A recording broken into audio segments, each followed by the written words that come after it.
किसी से प्यार किया? क्या तुमने किसी को दिल दिया? क्या उसने पलट के तुम्हें प्यार किया? का बोल रहे? पीछे देखो। जानू तू एजिगिया हमार बियाह होता कपार पीटे जब बैठ के कराला बैजाला ए मुझसा बोलबा करिया तक का हो गइल सरकारी नौकरी करेला आय तब का सुनो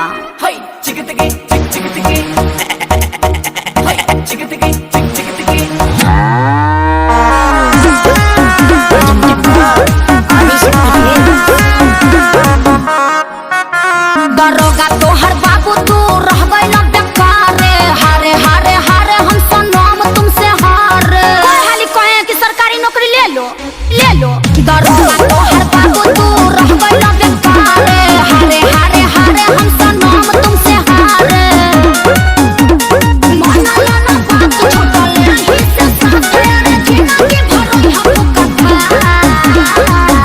अब हम का बोली, हमरा तो बुझाते नहीं खे, तहनी के बुझाता। तहार दर्द हमनी के कहते से सुना।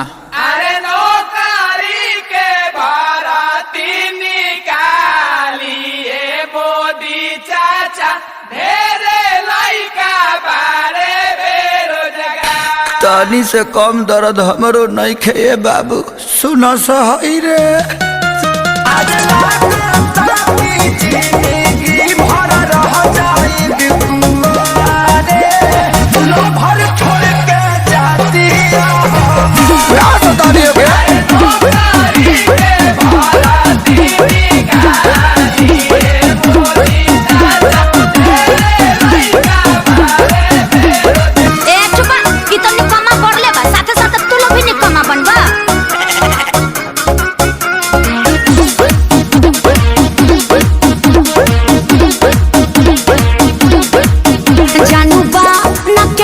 कसूर हो हम जातानी तोहरा से दूर हो तू कहली शादी जरूर हो न तो घरे बैठल हो जाई बबूर हो।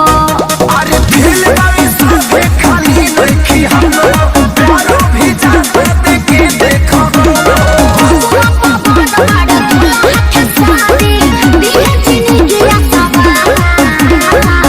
गाई जानू भैया मान जा लोग ना। हाँ तो तू दुख दूर करबू।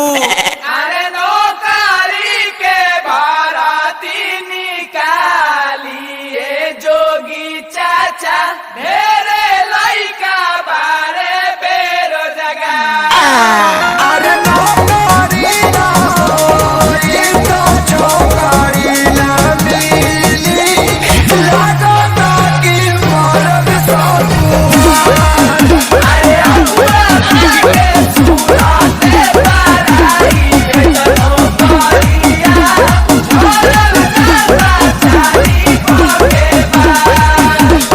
भैया अब का होई हो? अब मारे मुँह के परी ई रहन रही तो कबो माथे मोर ना चढ़ी। अगर आप लोग को ये वीडियो अच्छी लगी हो तो प्लीज लाइक करें, कमेंट करें और ज्यादा से ज्यादा शेयर करें और हमारे चैनल को सब्सक्राइब करें।